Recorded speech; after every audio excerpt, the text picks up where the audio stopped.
केंद्रीय गृह मंत्री अमित शाह को इंदिरा गांधी जैसा हाल होने की धमकी देने वाले खालिस्तान समर्थक और स्वयंभू धर्मगुरु अमृतपाल सिंह ने यू टर्न मारा।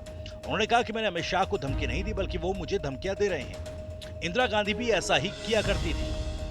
अमृतपाल ने आरोप लगाते हुए कहा कि सरकारी एजेंसियां मेरा कत्ल करवा सकती हैं। अमित शाह का खालिस्तान पर भड़कना ठीक नहीं। खालिस्तान की मांग करना हमारा अधिकार है। पंजाबी सिंगर सिद्धू मूसेवाला के पिता बलकौर सिंह सेवा मुक्त हो गए। वो मानसा नगर काउंसिल में फायर ब्रिगेड में कार्यरत थे। उन्होंने रिटायरमेंट के लिए मानसा ईओ को लेटर लिखा हुआ था, जिसे नगर काउंसिल ने मंजूर कर लिया। मानसा नगर काउंसिल के ईओ तरुण कुमार ने बताया कि मानसा नगर काउंसिल की बैठक हुई, जिसमें फायर ब्रिगेड विभाग में ड्राइवर के पद पर तैनात बलकौर सिंह ने सेवानिवृत्ति का मांग पत्र दिया था। काउंसिल ने उसे स्वीकार कर लिया।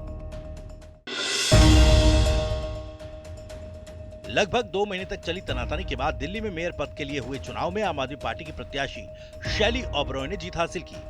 ओबरॉय को 150 और बीजेपी उम्मीदवार रेखा गुप्ता को 116 वोट मिले। शैली ओबरॉय की जीत के बाद आम आदमी पार्टी ने बीजेपी पर जमकर निशाना साधा। सीएम केजरीवाल से लेकर डिप्टी सीएम मनीष सिसोदिया ने बीजेपी को आड़े हाथों लिया। वहीं डिप्टी मेयर के लिए आम आदमी पार्टी के आले इकबाल दिल्ली नगर निगम में डिप्टी मेयर चुने गए। इस मौके पर सीएम केजरीवाल ने आले इकबाल और दिल्ली की जनता को बधाई दी। उन्होंने आगे लिखा कि जनता की जीत हुई। पंजाब विजिलेंस ब्यूरो ने कांग्रेस सरकार में मंत्री रहे ब्रह्म मोहिंद्रा को आय से अधिक संपत्ति के आरोप में 24 फरवरी को तलब किया।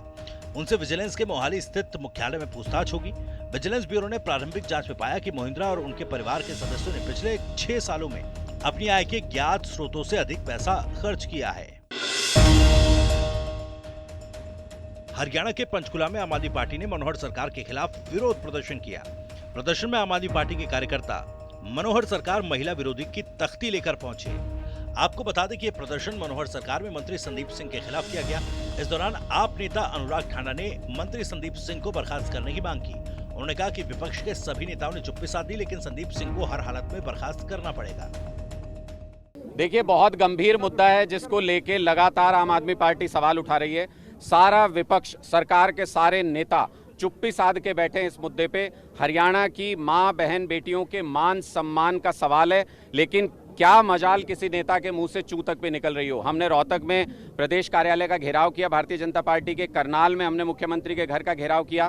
हमको चंडीगढ़ आना पड़ा क्योंकि ये इस मुद्दे पे कुछ सुनना नहीं चाहते हैं। और हमने भी लगातार ये वादा किया था हरियाणा की सब बहन बेटियों से कि सड़कें इतनी गर्म कर देंगे इन नेताओं के लिए कि चलना मुश्किल हो जाएगा इनके लिए, अगर ये मान सम्मान की, जो हमारी बहन बेटियों का मान सम्मान है, उसके सवाल पर अगर ये जवाब नहीं देंगे, अगर वो बातें नहीं सुनेंगे। तो आज इसी सिलसिले में यहाँ पे फिर से चेतावनी देने आए हैं।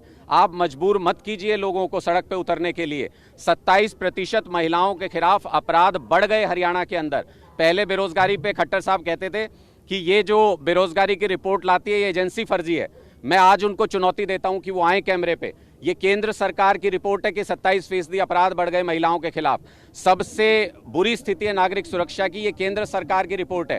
आए कैमरे के ऊपर और बोलें कि मोदी सरकार फर्जी है।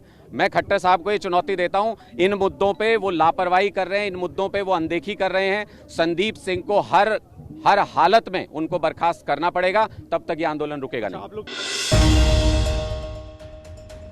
हरियाणा के बहादुरगढ़ से रेप की खबर सामने आई, जिसमें लड़की के सौतेले पिता ने करीब 2 साल तक रेप किया। बहरहाल पुलिस ने पीड़िता की काउंसलिंग कराने के बाद मामला दर्ज किया और आरोपी की तलाश जारी है। मुकदमा दर्ज करके और लड़की की काउंसलिंग की गई है, मेडिकल करवाया गया है, 104 के बयान करवाए गए। आगामी कार्रवाई की जा रही है। आरोपी को गिरफ्तार किया गया? नहीं, अभी उसको तलाश की जा रही है।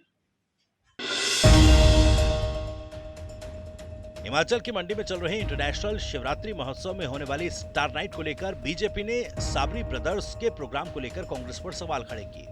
आपको बता दें कि साबरी ब्रदर्स ने अपने प्रोग्राम की शुरुआत अल्लाहू अल्लाहू कवाली से की और यही बात बीजेपी को पसंद नहीं आई। इसको लेकर हिमाचल प्रदेश बीजेपी ने अपने ऑफिशियल ट्विटर हैंडल से इस कव्वाली के बहाने राज्य की कांग्रेस सरकार को घेरते हुए कहा कि हिंदू भावनाओं को जानबूझकर ठेस पहुंचाई गई।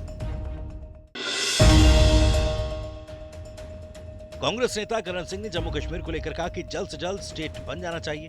वहीं चुनाव को लेकर भी उन्होंने कहा कि जम्मू कश्मीर में चुनाव कराए जाने चाहिए। उन्होंने कहा कि 3 साल हो चुके हैं, चुनाव होंगे तो लोगों को अपना प्रतिनिधि मिलेगा, जिससे हालात ठीक होंगे। बन गई है।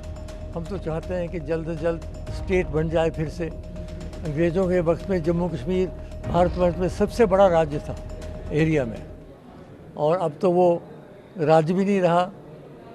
कहते मुकुट है, अब तो वो काट के सिर्फ यूनियन टेरिटरी रह गया। तो पहली बात तो ये है कि इसको स्टेट बनना चाहिए।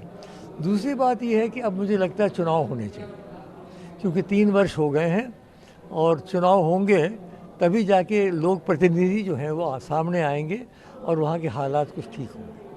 ये देखिए, राहुल गांधी ने जिस तरीके से, उस पर आपकी क्या प्रतिक्रिया? नहीं, वो तो सुरक्षा को खैर लेकर और कश्मीरी पंडितों पर खास तौर पर कहने की बात है ना, वो तो खैर पैदल कौन चलेगा। हिम्मत की राहुल गांधी ने, कोई शक नहीं। 4000 किलोमीटर चलना कोई आसान काम नहीं है, कोई और करके दिखाए भारतवर्ष में। कश्मीरी पंडितों का मसला तो बहुत कठिन है, बहुत दुखद है। मुझे नहीं लग रहा है कि कोई निकट भविष्य में वो लोग वापस जा पाएंगे। सरकार से क्या अपील करेंगे सर आप? सरकार से तो अपील करेंगे कि हालात जल्द से जल्द और बढ़ाएं, विकास का कार्य बढ़ाएं और चुनाव की तैयारियां करें।